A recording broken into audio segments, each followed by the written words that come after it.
ವಿರಾಜ್ ನಿಧಾನವಾಗಿ ಮೈಕನ್ನು ಕೈಗೆತ್ತಿಕೊಂಡ. ಅವನ ಧ್ವನಿ ಇಡೀ ಹಾಲ್ನಲ್ಲಿ ಸಿಂಹದ ಗರ್ಜನೆಯಂತೆ ಮೊಳಗಿತ್ತು. ವಿರಾಜ್, ಎಸ್, ಮಿಸ್ ಅನನ್ಯ ಈಸ್ ಮೈ ವೈಫ್. ಅವಳು ಕೇವಲ ನನ್ನ ಕಂಪನಿಯ ಡಿಸೈನರ್ ಮಾತ್ರವಲ್ಲ, ನನ್ನ ಪ್ರತಾಪ್ ಸಿಂಹ ಮನೆತನದ ಅಧಿಕೃತ ಸೊಸೆ, ನನ್ನ ಅರ್ಧಾಂಗಿ. ನಮ್ಮ ವೈಯಕ್ತಿಕ ಬದುಕನ್ನು ಕಾಂಟ್ರಾಕ್ಟ್ ಅಂತ ಕೀಳಾಗಿ ಬಿಂಬಿಸೋ ಹಕ್ಕು ಯಾರಿಗೂ ಇಲ್ಲ. ಇನ್ಮೇಲೆ ಅವಳ ಬಗ್ಗೆ ಯಾರಾದರೂ ಇಲ್ಲಸಲ್ಲದ ಅಪಪ್ರಚಾರ ಮಾಡಿದರೆ ನನ್ನ ಲೀಗಲ್ ಟೀಮ್ ನಿಮ್ಮನ್ನು ಜೈಲಿಗೆ ಕಳಿಸೋವರೆಗೂ ಸುಮ್ಮನಿರಲ್ಲ. ಹಾಲ್ನಲ್ಲಿ ಸ್ಮಶಾನ ಮೌನ ಆವರಿಸಿತ್ತು. ವಿರಾಜ್ ಡಯಾಸ್ನಿಂದ ಕೆಳಗಿಳಿದು ನೂರಾರು ಕ್ಯಾಮರಾಗಳ ಎದುರಲ್ಲೇ ನೇರವಾಗಿ ನಡೆದು ಬಂದ. ಮೂಲೆಯಲ್ಲಿ ಕಣ್ಣೀರು ಸುರಿಸುತ್ತಿದ್ದ ಅನನ್ಯಳ ಕೈಯನ್ನು ಗಟ್ಟಿಯಾಗಿ ಹಿಡಿದುಕೊಂಡ. ಅನನ್ಯ ನಂಬಲಾಗದೆ ಅವನ ಕಣ್ಣುಗಳನ್ನೇ ನೋಡಿದಳು. ಮೇಘನ ಆಘಾತ ಮತ್ತು ಆಶ್ಚರ್ಯದಿಂದ ಬಾಯಿ ಮೇಲೆ ಕೈಯಿಟ್ಟುಕೊಂಡು ನಿಂತಿದ್ದಳು. ಸಂಜನಾಳ ಮುಖದ ಬಣ್ಣ ಸಂಪೂರ್ಣವಾಗಿ ಕಪ್ಪಗಾಗಿ ಅವಳು ಅವಮಾನದಿಂದ ತಲೆ ತಗ್ಗಿಸಿ ಅಲ್ಲಿಂದ ಕಾಲ್ಕಿತ್ತಳು. ವಿರಾಜ್ ಅನನ್ಯಳ ಕೈ ಹಿಡಿದು ಸಭಾಂಗಣದಿಂದ ಹೊರನಡೆದಾಗ ಕೇವಲ ಕಾಗದದ ಮೇಲಿದ್ದ ಆ ಕಾಂಟ್ರಾಕ್ಟ್ ಬಂಧನ ಇಂದು ಇಡೀ ಪ್ರಪಂಚದ ಎದುರು ಒಂದು ಗಟ್ಟಿಯಾದ ಅಳಿಸಲಾಗದ ಸತ್ಯವಾಗಿ ಬದಲಾಗಿತ್ತು. ಹೋಟೆಲ್ನಿಂದ ಹೊರಬಂದು ಕಾರಿನಲ್ಲಿ ಕುಳಿತ ಮೇಲೂ ಅನನ್ಯಳ ಕೈಗಳು ನಡುಗುತ್ತಿದ್ದವು. ಕಾರು ವೇಗವಾಗಿ ರಸ್ತೆಯಲ್ಲಿ ಸಾಗುತ್ತಿತ್ತು. ಇಬ್ಬರ ನಡುವೆ ಕೇವಲ ಮೌನವಿತ್ತು, ಆದರೆ ಆ ಮೌನದಲ್ಲಿ ಸಾವಿರ ಮಾತುಗಳ ತಲ್ಲಣವಿತ್ತು. ಅನನ್ಯ ನಿಧಾನವಾಗಿ ಕಣ್ಣೀರು ಒರೆಸಿಕೊಳ್ಳುತ್ತಾ, ಸರ್, ನೀವು ಮೀಡಿಯಾ ಮುಂದೆ ಯಾಕೆ ಹಾಗೆ ಹೇಳಿದ್ರಿ? ನಿಮ್ಮ ಮರ್ಯಾದೆ, ನಿಮ್ಮ ಕಂಪನಿಯ ಹೆಸರು ಎಂದು ಬಿಕ್ಕಳಿಸಿದಳು. ವಿರಾಜ್ ರಸ್ತೆಯ ಕಡೆಗೆ ನೋಡುತ್ತಲೇ ಸ್ಟೀರಿಂಗ್ ವೀಲ್ ಅನ್ನು ಬಿಗಿಯಾಗಿ ಹಿಡಿದುಕೊಂಡ. ನನ್ನ ಕಂಪನಿಯ ಮರ್ಯಾದೆ ಕಾಪಾಡೋಕೆ ನಾನು ಏನು ಮಾಡಬೇಕು ಅದನ್ನು ಮಾಡಿದ್ದೀನಿ. ಅವನ ಧ್ವನಿ ಗಡುಸಾಗಿದ್ದರೂ ಅದರಲ್ಲಿ ಮೊದಲಿನ ಕ್ರೌರ್ಯವಿರಲಿಲ್ಲ. ಆ ಮೀಡಿಯಾ ನಾಯಿಗಳ ಮುಂದೆ ನಿನ್ನ ತೇಜೋವಧೆ ಆಗೋಕೆ ನಾನು ಬಿಡಲ್ಲ. ನೀನು ನನ್ನ ಮನೆಯಲ್ಲಿದ್ದೀಯಾ ಅಂದಮೇಲೆ ನಿನ್ನ ಗೌರವ ಕಾಪಾಡೋದು ನನ್ನ ಜವಾಬ್ದಾರಿ. ಅನನ್ಯ ಅವನನ್ನೇ ನೋಡಿದಳು. ಹೊರಗಡೆ ಎಷ್ಟೇ ಕಟುವಾಗಿ ಮಾತನಾಡಿದರೂ ಆ ಕಲ್ಲೆದೆಯ ಮನುಷ್ಯನ ಎದೆಯಾಳದಲ್ಲಿ ತನಗಾಗಿ ಒಂದು ಸಣ್ಣ ರಕ್ಷಣಾ ಕವಚವಿದೆ ಎಂಬ ಸತ್ಯ ಅವಳ ಎದೆಯನ್ನು ಮೊದಲ ಬಾರಿಗೆ ಬೆಚ್ಚಗಾಗಿಸಿತ್ತು. ಕಾರು ಬಂಗಲೆಯ ಗೇಟ್ ಒಳಗೆ ಪ್ರವೇಶಿಸಿದಾಗ ಅಲ್ಲಿ ಈಗಾಗಲೇ ದೊಡ್ಡ ಗಲಾಟೆ ನಡೆಯುತ್ತಿತ್ತು. ಸುಮಿತ್ರಾ, ರಶ್ಮಿ ಮತ್ತು ವಿಕ್ರಮ್ ಬಂಗಲೆಯ ಪೋರ್ಟಿಕೋದಲ್ಲಿ ನಿಂತು ಸೆಕ್ಯೂರಿಟಿಗಳ ಜೊತೆ ಜಗಳವಾಡ್ತಿದ್ರು. ಪ್ರತಾಪ್ ಸಿಂಹ ಅವರು ವೀಲ್ ಚೇರ್ ಮೇಲೆ ಕುಳಿತು ಅವರ ಕೀಳುತನವನ್ನು ನೋಡಿ ತೀವ್ರವಾಗಿ ನೊಂದುಕೊಂಡಿದ್ರು. ಕಾರಿನಿಂದ ವಿರಾಜ್ ಮತ್ತು ಅನನ್ಯ ಕೆಳಗಿಳಿದ ತಕ್ಷಣ ಸುಮಿತ್ರಾ ಮುನ್ನುಗ್ಗಿ ಬಂದಳು. ಅನನ್ಯ, ಸುಮಿತ್ರಾ ಕೂಗಿದಳು. ಟಿವಿಯಲ್ಲಿ ಎಲ್ಲ ಬರ್ತಿದೆ. ನೀನು ಈ ಕೋಟ್ಯಾಧೀಶನ ಹೆಂಡತಿ ಅಂತ ಜಗತ್ತಿಗೆ ಗೊತ್ತಾಗಿದೆ. ನಮ್ಮ ಹೊಟ್ಟೆ ಮೇಲೆ ಹೊಡೆದು ನೀನು ಮಹಾರಾಣಿ ಆಗ್ತೀಯಾ? ನಮಗೆ ಈಗಲೇ 2 ಕೋಟಿ ಪರಿಹಾರ ಬೇಕು, ಇಲ್ದಿದ್ರೆ ನಾವು ಈ ಮನೆಯಿಂದ ಕದಲೋದಿಲ್ಲ. ಅನನ್ಯ ಮುಖ ಮುಚ್ಚಿಕೊಂಡು ಅಳಲು ಆರಂಭಿಸಿದಳು. ಅವಳ ಸ್ವಂತ ಕುಟುಂಬವೇ ಅವಳನ್ನು ಈ ರೀತಿ ಸಮಾಜದ ಮುಂದೆ ಬೆತ್ತಲೆ ಮಾಡುತ್ತಿತ್ತು. ವಿರಾಜ್ ಅನನ್ಯಳನ್ನು ತನ್ನ ಹಿಂದಕ್ಕೆ ಎಳೆದುಕೊಂಡು ಸುಮಿತ್ರಾ ಮತ್ತು ರಶ್ಮಿಯ ಎದುರು ಬಂದು ನಿಂತ.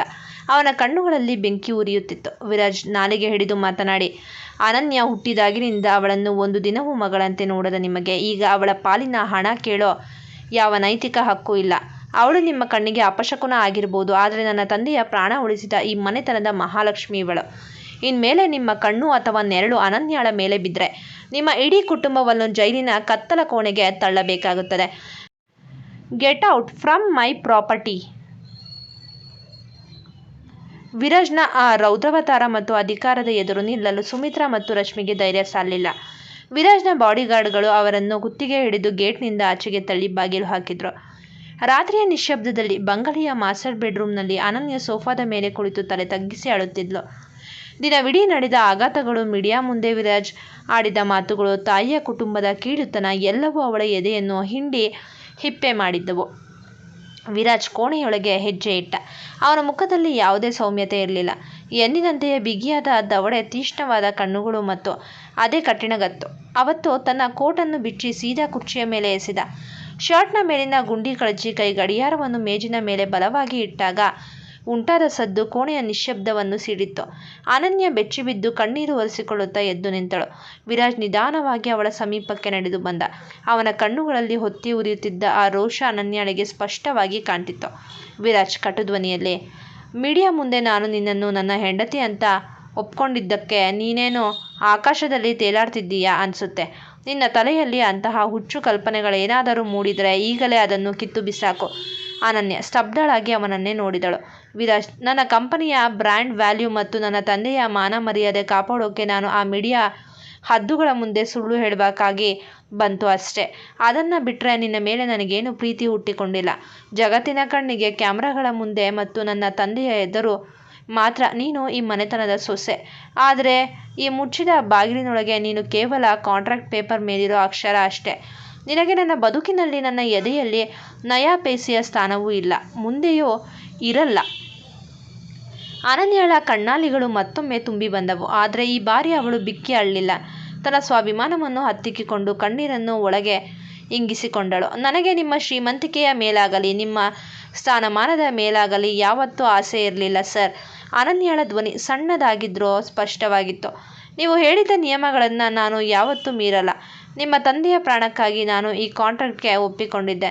ಅವರು ಚೇತರಿಸಿಕೊಳ್ಳುವವರೆಗೂ ಈ ಸುಳ್ಳು ಮುಖವಾಡವನ್ನು ಜಗತ್ತಿನ ಮುಂದೆ ಹೊತ್ತು ನಡೆಯೋಕೆ ನಾನು ಸಿದ್ಧಳಾಗಿದ್ದೀನಿ. ವಿರಾಜ್ ಅವಳ ಮುಖವನ್ನೇ ಕ್ಷಣಕಾಲ ತೀಕ್ಷ್ಣವಾಗಿ ದಿಟ್ಟಿಸಿದ್ದ. ಅವಳ ಕಣ್ಣಲ್ಲಿದ್ದ ಆ ಅಚಲವಾದ ಸ್ವಾಭಿಮಾನ ಅವನ ಅಹಂಕಾರಕ್ಕೆ ಸವಾಲು ಹಾಕುವಂತಿತ್ತು. ಆದರೆ ಏನನ್ನೂ ಮಾತನಾಡದೆ ಮುಖ ತಿರುಗಿಸಿಕೊಂಡ ಅವನು ನೇರವಾಗಿ ಮಂಚದ ಕಡೆಗೆ ಹೆಜ್ಜೆ ಹಾಕಿ ಮಲಗಿಕೊಂಡ. ಅನನ್ಯ ಮೌನವಾಗಿ ಸೋಫಾದ ಕಡೆ ನಡೆದು ಅದರ ಒಂದು ಮೂಲೆಯಲ್ಲಿ ಮುದುಡಿಕೊಂಡು ಕುಳಿತಳು. ಹೊರಗಿನ ಜಗತ್ತಿಗೆ ಅವಳು ಕೋಟ್ಯಾಧೀಶ ವಿರಾಜ್ ಪ್ರತಾಪ್ ಸಿಂಹನ ಹೆಂಡತಿ. ಆದರೆ ಈ 4 ಗೋಡೆಗಳ ಮಧ್ಯೆ ಅವಳು ಕೇವಲ ಒಪ್ಪಂದದ ಸಂಕೋಲೆಗಳಲ್ಲಿ ಸಿಲುಕಿದ ಕೈದಿ. ಇಬ್ಬರ ನಡುವಿನ ಆ ಕಲ್ಲಿನ ಗೋಡೆ ಹಾಗೆಯೇ ಅಚಲವಾಗಿ ನಿಂತಿತ್ತು. ಬೆಳಗಿನ ಪತ್ರಿಕೆಗಳ ಮೊದಲ ಪುಟದಲ್ಲಿ ವಿರಾಜ್ ಪ್ರತಾಪ್ ಸಿಂಹ ಮತ್ತು ಅನನ್ಯಳ ಫೋಟೋ ರಾರಾಜಿಸುತ್ತಿತ್ತು. ಉದ್ಯಮ ಲೋಕದ ದಿಗ್ಗಜನ ರಹಸ್ಯ ಮದುವೆ, ಸ್ವಂತ ಸಂಸ್ಥೆಯ ಡಿಸೈನರ್ ಕೈ ಹಿಡಿದ ಸಿಂಹ ಎಂಬ ಹೆಡ್ಲೈನ್ ಟಿವಿ ಚಾನೆಲ್ಗಳನ್ನೇ ಬ್ರೇಕಿಂಗ್ ನ್ಯೂಸ್ ಆಗಿ ಪ್ರಸಾರವಾಗ್ತಿತ್ತು. ಆದರೆ ಜಗತ್ತಿನ ಕಣ್ಣು ಕುಕ್ಕುವ ಹೆಡ್ಲೈನ್ಗಳ ಆಚೆಗೆ ಆ ಬೃಹತ್ ಬಂಗಲೆಯ 4 ಗೋಡೆಗಳ ನಡುವೆ ಉರಿಯುತ್ತಿದ್ದ ಶೀತಲ ಸಮರ ಯಾರಿಗೂ ಕಾಣಿಸ್ತಿರಲಿಲ್ಲ. ಅನನ್ಯ ಎಂದಿನಂತೆ ಬೆಳಗ್ಗೆ 5 ಗಂಟೆಗೆ ಎದ್ದು ತನ್ನ ನಿತ್ಯ ಕರ್ಮಗಳನ್ನು ಮುಗಿಸಿಕೊಂಡಿದ್ದಳು. ಇಡೀ ರಾತ್ರಿ ಸೋಫಾದ ಒಂದು ಮೂಲೆಯಲ್ಲಿ ಮುದುಡಿಕೊಂಡು ಮಲಗಿದ್ದ ಕಾರಣ ಅವಳ ಮೈಕೈ ಎಲ್ಲ ನೋಯ್ತಿತ್ತು. ಕನ್ನಡಿಯ ಮುಂದೆ ನಿಂತು ಮುಖ ತೊಳೆದು ಕೊಳಲಿದ್ದ ಅಡಗಿದ್ದ ಆ ಕಪ್ಪು ಮಣಿಯ ತಾಳಿಯನ್ನು ಬೆರಳುಗಳಿಂದ ಸ್ಪರ್ಶಿಸಿದಳು. ಅದೊಂದು ಒಪ್ಪಂದದ ಸಂಕೋಲೆಯಂತೆ ಅವಳ ಕುತ್ತಿಗೆಯನ್ನು ಬಿಗಿಯುತ್ತಿತ್ತು. ಕೋಣೆಯ ಮಂಚದಿಂದ ಎದ್ದು ಕುಳಿತ ವಿರಾಜ್ ಕಣ್ಣು ತಿಕ್ಕಿಕೊಳ್ಳುತ್ತಾ ಫೋನ್ ಎತ್ತಿಕೊಂಡ. ನೂರಾರು ಮಿಸ್ಡ್ ಕಾಲ್ಗಳು, ಬಿಸ್ನೆಸ್ ಪಾರ್ಟ್ನರ್ಗಳ ಮೆಸೇಜ್ಗಳು ಸ್ಕ್ರೀನ್ ಮೇಲೆ ತುಂಬಿ ತುಳುಕುತ್ತಿದ್ದವು. ಅವನು ಕೋಪದಿಂದ ಫೋನನ್ನು ಹಾಸಿಗೆಯ ಮೇಲೆ ಎಸೆದು ಎದುರಿಗೆ ನಿಂತಿದ್ದ ಅನನ್ಯಳತ್ತ ಕಣ್ಣು ಹಾಯಿಸಿದ.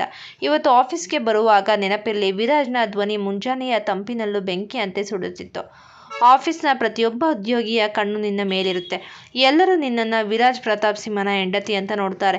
ಆದರೆ ನೀನು ಒಂದು ಹೆಜ್ಜೆಯಾಗಿ ಮೆರೆಯೋಕೆ ಹೋದ್ರೋ ಅಥವಾ ನನ್ನ ಹೆಸರನ್ನು ಬಳಸಿಕೊಂಡು ಪ್ರಭಾವ ಬೀರಲು ನೋಡಿದ್ರೋ ಎಲ್ಲರ ಎದುರೇ ನಿನ್ನ ಸ್ಥಾನವನ್ನು ನೆನಪಿಸಬೇಕಾಗುತ್ತದೆ. ಕೆಲಸದಲ್ಲಿ ನಯಾ ಪೈಸೆ ರಿಯಾಯಿತಿ ಸಿಗಲ್ಲ. ಅನನ್ಯ ಮುಖ ಎತ್ತಿ ಅವನ ತೀಕ್ಷ್ಣ ಕಣ್ಣುಗಳನ್ನು ನೇರವಾಗಿ ನೋಡಿದಳು. ಅವಳ ಮುಖದಲ್ಲಿ ಕಿಂಚಿತ್ತೂ ಅಂಜಿಕೆ ಇರಲಿಲ್ಲ. ನಾನು ನಿಮ್ಮ ಹೆಸರಿನಿಂದ ಬದುಕುವ ಆಸೆಯನ್ನು ಯಾವತ್ತೂ ಇಟ್ಕೊಂಡಿರಲಿಲ್ಲ ಸರ್. ಈ ಮದುವೆ ಜಗತ್ತಿಗೆ ಸತ್ಯವಾಗಿರ್ಬೋದು, ಆದರೆ ನನಗಿದು ಕೇವಲ ಒಂದು ಅನಿವಾರ್ಯ ಕರ್ತವ್ಯ. ಆಫೀಸ್ನಲ್ಲಿ ನಾನು ಕೇವಲ ಡಿಸೈನರ್ ಅನನ್ಯ ಅಷ್ಟೇ ಎಂದಳು ನಿಧಾನವಾಗಿ, ಆದರೆ ಅಷ್ಟೇ ಗಟ್ಟಿಯಾಗಿ. ವಿರಾಜ್ ಅವಳ ಸ್ವಾಭಿಮಾನದ ಉತ್ತರಕ್ಕೆ ಹುಬ್ಬುಗಂಟಿಕ್ಕಿ ಏನನ್ನೂ ಮಾತನಾಡದೆ ಬಾತ್ರೂಮ್ ಒಳಗೆ ಹೆಜ್ಜೆ ಹಾಕಿದ. ಕೆಳಮಾಡಿಯಲ್ಲಿ ಪ್ರತಾಪ್ ಸಿಂಹ ಅವರು ವೀಲ್ ಚೇರ್ ಮೇಲೆ ಕುಳಿತು ಟಿವಿ ಸ್ಕ್ರೀನ್ ನೋಡುತ್ತಿದ್ದರು. ಟಿವಿಯಲ್ಲಿ ವಿರಾಜ್ ನಿನ್ನೆ ರಾತ್ರಿ ಅನನ್ಯಳ ಕೈ ಹಿಡಿದು ಮಾಧ್ಯಮಗಳ ಮುಂದೆ ಮಾತನಾಡಿದ ದೃಶ್ಯ ಮತ್ತೆ ಮತ್ತೆ ಪ್ರಸಾರವಾಗ್ತಿತ್ತು. ಅವರ ಕಣ್ಣಾಲಿಗಳಲ್ಲಿ ಆನಂದದ ಹನಿಗಳು ಜಿನುಗುತ್ತಿದ್ದವು. ಮುದ್ದಣ್ಣ ಬಿಸಿ ಕಾಫಿ ತಂದು ಮೇಜಿನ ಮೇಲಿಡುತ್ತಾ ಹಲ್ಲು ಕಿರಿದು ನಗುತ್ತಿದ್ದ. ಯಜಮಾನ್ರೆ, ಟಿವಿಯಲ್ಲಿ ನಮ್ಮ ಚಿಕ್ಕ ಯಜಮಾನರು ಅನನ್ಯಮ್ಮನ ಕೈ ಹಿಡಿದು ನಿಂತಿರೋದು ನೋಡಿದರೆ ಸಾಕ್ಷಾತ್ ರಾಜಾರಾಣಿ ತರಹ ಕಾಣ್ತಾರೆ. ಇನ್ಮೇಲೆ ಈ ಮನೆಯಲ್ಲಿರೋ ದರಿದ್ರ ಕಳೆದು ಹಬ್ಬದ ಕಳೆ ಬರುತ್ತೆ ನೋಡಿ ಎಂದ ಮುದ್ದಣ್ಣ ಉತ್ಸಾಹದಿಂದ. ಪ್ರತಾಪ್ ಸಿಂಹ ನುಟ್ಟಿಸುರಿಟ್ಟು, ಮುದ್ದಣ್ಣ, ಹೊರಗಡೆ ಜಗತ್ತಿಗೆ ಇದು ಹಬ್ಬದ ಥರ ಕಾಣಿಸ್ತಿದೆ, ಆದರೆ ಆ ವಿರಾಜ್ನ ಕಲ್ಲದೆಯೊಳಗಿರುವ ಹಳೆಯ ಗಾಯಗಳು ಅಷ್ಟು ಬೇಗ ವಾಸಿಯಾಗಲ್ಲ. ಅನನ್ಯ ಆ ಕೋಪವನ್ನೆಲ್ಲ ಹೇಗೆ ಸಹಿಸಿಕೊಳ್ತಿದ್ದಾಳೋ ಅನ್ನೋದೇ ನನ್ನ ಚಿಂತೆ ಎಂದರು. ಅಷ್ಟರಲ್ಲೇ ಮೆಟ್ಟಿಲಿಳಿದು ಬಂದ ಅನನ್ಯ ಪ್ರತಾಪ್ ಅವರ ಬಳಿ ಬಂದು ಕುಳಿತಳು. ಅಪ್ಪ ಬೆಳಗಿನ ಔಷಧಿ ತಗೊಂಡ್ರ? ಪ್ರತಾಪ್ ಸಿಂಹ ಅವಳ ಕೈಯನ್ನು ಪ್ರೀತಿಯಿಂದ ಹಿಡಿದುಕೊಂಡರು. ಅನನ್ಯ, ನಿನ್ನೆ ರಾತ್ರಿ ನಡೆದ ಘಟನೆಯಿಂದ ನಿನ್ನ ಮನಸ್ಸಿಗೆ ತುಂಬ ಘಾಸಿಯಾಗಿದೆ ಅಂತ ನನಗೆ ಗೊತ್ತು. ನಿನ್ನ ತಾಯಿ ಅಕ್ಕನ ದುರಾಶೆ, ವಿರಾಜ್ನ ಹಠ, ಈ ಎರಡರ ಮಧ್ಯೆ ನೀನು ನಲುಗೆ ಹೋಗ್ತಿದ್ದೀಯ. ಆದರೆ ನನ್ನ ಮಾತು ನೆನಪಿಟ್ಟುಕೋ ತಾಯಿ, ಈ ಮನೆಗೆ ನೀನೇ ನಿಜವಾದ ಬೆಳಕು. ಆ ವಿರಾಜ್ನ ಮುಖವಾಡ ಕಳಚೋ ದಿನ ಖಂಡಿತ ಬರುತ್ತೆ. ಅನನ್ಯ ಮೌನವಾಗಿ ತಲೆಯಾಡಿಸಿದಳು. ಆ ಹಿರಿಯ ಜೀವದ ವಾತ್ಸಲ್ಯವೇ ಅವಳಿಗೆ ಈ ನರಕ ಸದೃಶ ಬದುಕಿನಲ್ಲಿ ಏಕೈಕ ಆಸರೆಯಾಗಿತ್ತು. ಆಫೀಸ್ ತಲುಪಿದಾಗ ವಾತಾವರಣ ಸಂಪೂರ್ಣವಾಗಿ ಬದಲಾಗಿತ್ತು. VP ಎಂಟರ್ಪ್ರೈಸಸ್ನ ಮುಖ್ಯ ದ್ವಾರದಿಂದ ಹಿಡಿದು ಕಾರಿಡಾರ್ವರೆಗೆ ಪ್ರತಿಯೊಂದು ಉದ್ಯೋಗಿಯೂ ಕೆಲಸ ಬಿಟ್ಟು ಅನನ್ಯಳನ್ನೇ ಆಶ್ಚರ್ಯ, ಅಸೂಯೆ ಮತ್ತು ಕುತೂಹಲದ ಕಣ್ಣುಗಳಿಂದ ನೋಡ್ತಿದ್ರು. ನಿನ್ನೆಯವರೆಗೂ ಒಬ್ಬ ಸಾಮಾನ್ಯ ಡಿಸೈನರ್ ಆಗಿ ಬಸ್ ಹತ್ತಿ ಬರುತ್ತಿದ್ದ ಹುಡುಗಿ ಇಂದು ಇಡೀ ಸಂಸ್ಥೆಯ ಯಜಮಾನನ ಅಧಿಕೃತ ಪತ್ನಿ ಎಂಬ ಸತ್ಯ ಯಾರಿಗೂ ನಂಬಲು ಸಾಧ್ಯವಾಗ್ತಿರ್ಲಿಲ್ಲ. ಅನನ್ಯ ಯಾರ ಕಣ್ಣನ್ನು ಎದುರಿಸದೆ ತಲೆ ತಗ್ಗಿಸಿ ತನ್ನ ಕ್ಯಾಬಿನ್ನತ್ತ ಹೆಜ್ಜೆ ಹಾಕಿದಳು. ಕ್ಯಾಬಿನ್ ಒಳಗೆ ಕಾಲಿಡುತ್ತಿದ್ದಂತೆ ಮೇಘನಾ ಅವಳ ದಾರಿಗೆ ಅಡ್ಡವಾಗಿ ನಿಂತಳು. ಮೇಘನಾಳ ಮುಖದಲ್ಲಿ ತೀವ್ರವಾದ ಆಘಾತ, ಸಿಟ್ಟು ಮತ್ತು ನಿರಾಶೆಯ ಮಿಶ್ರಣವಿತ್ತು. ಅವಳು ಕ್ಯಾಬಿನ್ನ ಬಾಗಿಲನ್ನು ತಟ್ಟನೆ ಲಾಕ್ ಮಾಡಿದಳು. ಅನನ್ಯ, ಮೇಘನಾಳ ಧ್ವನಿ ನಡುಗುತ್ತಿತ್ತು. ಇಷ್ಟು ದಿನ ನನ್ನ ಜೊತೆ ಕೂತು ಊಟ ಮಾಡದೆ ಕಷ್ಟ ಸುಖ ಹಂಚಿಕೊಂಡೆ, ಆದರೆ ಇಷ್ಟು ದೊಡ್ಡ ಸತ್ಯವನ್ನು ನನ್ನಿಂದ ಮುಚ್ಚಿಟ್ಟೆಯಾ? ನೀನು ವಿರಾಜ್ ಪ್ರತಾಪ್ ಸಿಂಹನ ಹೆಂಡತಿನ, ಇಡೀ ಕಂಪನಿಯ ಒಡೆತಿನ. ಯಾಕೆ ಈ ನಾಟಕ ಆಡದೆ ನನ್ನ ಮುಂದೆ? ಅನನ್ಯಳ ಕಣ್ಣುಗಳು ತೇವವಾದವು. ಅವಳಿಗೆ ಮೇಘನಾಳ ನೋವು ಅರ್ಥವಾಗ್ತಿತ್ತು. ಒಬ್ಬ ಆಪ್ತ ಗೆಳತಿಗೆ ದ್ರೋಹ ಮಾಡಿದ ಅಪರಾಧ ಪ್ರಜ್ಞೆ ಅವಳನ್ನು ಕಾಡಿತ್ತು. ಮೇಘನಾ, ನನ್ನ ಪರಿಸ್ಥಿತಿ ನಿನಗೆ ಅರ್ಥವಾಗಲ್ಲ. ನಾನು ಬೇಕು ಅಂತ ಇದನ್ನು ಮುಚ್ಚಿಡಲಿಲ್ಲ. ನನ್ನ ಕುಟುಂಬದ ಕಷ್ಟ, ಪ್ರತಾಪ್ ಅಂಕಲ್ ಅವರ ಆರೋಗ್ಯ ಎಲ್ಲವೂ ನನ್ನ ಕೈ ಕಟ್ಟಿ ಹಾಕಿತ್ತು. ನಾನು ಈ ಮದುವೆಗೆ ಒಪ್ಪಿಕೊಂಡಿದ್ದು ಯಾವ ಆಸ್ತಿಗಾಗಿಯೂ ಅಲ್ಲ, ಅಧಿಕಾರಕ್ಕಾಗಿಯೂ ಅಲ್ಲ ಎಂದು ಕೈ ಮುಗಿದಳು ಅನನ್ಯ. ಹಾಗಾದರೆ ವಿರಾಜ್ ಸರ್ ಯಾಕೆ ನಿನ್ನನ್ನು ಆಫೀಸ್ನಲ್ಲಿ ಒಬ್ಬ ಸಾಮಾನ್ಯ ನೌಕರಳ ಥರ ನಡೆಸಿಕೊಳ್ತಿದ್ದಾರೆ? ಅವರ ಕಣ್ಣಲ್ಲಿ ನಿನ್ನ ಬಗ್ಗೆ ಪ್ರೀತಿಗಿಂತ ಕಟುತ್ವವೇ ಜಾಸ್ತಿ ಕಾಣಿಸುತ್ತಲ್ಲ, ಯಾಕೆ? ಮೇಘನಾ ನೇರ ಪ್ರಶ್ನೆ ಎಸೆದಳು. ಅನನ್ಯ ಗಂಟಲು ಕಟ್ಟಿ ಮೌನವಾದಳು. ಕಾಂಟ್ರಾಕ್ಟ್ ಮದುವೆಯ ಕೈ ಸತ್ಯವನ್ನು ಅವಳು ಯಾರಿಗೂ ಬಿಚ್ಚಿಡುವಂತಿರಲಿಲ್ಲ. ಮೇಘನಾ, ದಯವಿಟ್ಟು ನನ್ನನ್ನು ಒಬ್ಬ ಡಿಸೈನರ್ ಆಗಿಯೇ ನೋಡು. ನನಗೂ ವಿರಾಜ್ ಸರ್ಗೂ ನಡುವೆ ಇರೋದು ಕೇವಲ ಒಂದು ಔಪಚಾರಿಕ ಸಂಬಂಧ ಅಷ್ಟೇ. ನನಗಾಗಿ ನಮ್ಮ ಸ್ನೇಹವನ್ನು ಹಾಳು ಮಾಡಿಕೊಳ್ಬೇಡ ಪ್ಲೀಸ್ ಎಂದು ಬೇಡಿಕೊಂಡಳು. ಮೇಘನಾ ಅವಳ ಕಣ್ಣಲ್ಲಿದ್ದ ಅಸಹಾಯಕತೆಯನ್ನು ಗಮನಿಸಿ ನಿಟ್ಟುಸಿರಿಟ್ಟಳು. ಅನನ್ಯ, ನೀನು ಕೋಟ್ಯಾಧೀಶನ ಹೆಂಡತಿಯಾಗಿರ್ಬೋದು, ಆದರೆ ನಿನ್ನ ಮುಖದಲ್ಲಿರೋ ಕಣ್ಣೀರು ನೀನು ಎಷ್ಟು ನರಕ ಅನುಭವಿಸ್ತಿದ್ದೀಯಾ ಅನ್ನೋದನ್ನು ಹೇಳ್ತಿದೆ. ನಾನು ನಿನ್ನ ಜೊತೆ ಇರ್ತೀನಿ, ಆದರೆ ಆಫೀಸ್ನಲ್ಲಿ ಎಚ್ಚರಿಕೆಯಿಂದ ಇರು. ಸಂಜನಾ ಸುಮ್ಮನೆ ಕೂರೋ ಹೆಣ್ಣಲ್ಲ. ಅಷ್ಟರಲ್ಲೇ ಇಂಟರ್ಕಾಮ್ ರಿಂಗ್ ಆಯಿತು. ವಿರಾಜ್ನ ಗಡುಸಾದ ಧ್ವನಿಯಲ್ಲಿ ಕೇಳಿಸಿತ್ತು. ಅನನ್ಯ, ಇಮಿಡಿಯೇಟ್ ಆಗಿ ಮೇನ್ ಬೋರ್ಡ್ ರೂಮ್ಗೆ ಹೊಸ ಸ್ಯಾಂಪಲ್ ಫೈಲ್ಸ್ ತಗೊಂಡು ಬಾ. ಇಂಟರ್ನ್ಯಾಷನಲ್ ಬಯರ್ಸ್ ಜೊತೆ ಮೀಟಿಂಗ್ ಶುರುವಾಗಿದೆ.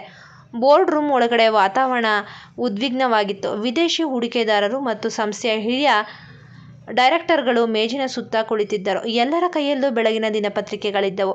ವಿರಾಜ್ ಕುರ್ಚಿಯ ಮೇಲೆ ಗಂಭೀರವಾಗಿ ಕುಳಿತಿದ್ದ. ಅನನ್ಯ ಫೈಲ್ಗಳನ್ನು ಹಿಡಿದು ಒಳಬರುತ್ತಿದ್ದಂತೆ ಹಿರಿಯ ಡೈರೆಕ್ಟರ್ ಒಬ್ಬರು ವ್ಯಂಗ್ಯವಾಗಿ ನಕ್ಕರು. ವಿರಾಜ್, ಇವತ್ತಿನ ಮೀಟಿಂಗ್ ನಮ್ಮ ಹೊಸ ರಾಯಲ್ ಹೆರಿಟೇಜ್ ಲೈನ್ ಬಗ್ಗೆ. ಆದರೆ ಪತ್ರಿಕೆಗಳಲ್ಲಿ ಬರ್ತಿರೋ ಸುದ್ದಿ ನೋಡಿದರೆ ನೀವು ನಿಮ್ಮ ಹೊಸ ಪತ್ನಿಗೆ ಪ್ರಾಮುಖ್ಯತೆ ಕೊಡೋಕೆ ಈ ಪ್ರಾಜೆಕ್ಟ್ನ ಜವಾಬ್ದಾರಿ ಕೊಟ್ಟಿದ್ದೀರಾ ಅನ್ನೋ ಅನುಮಾನ ಬರ್ತಿದೆ.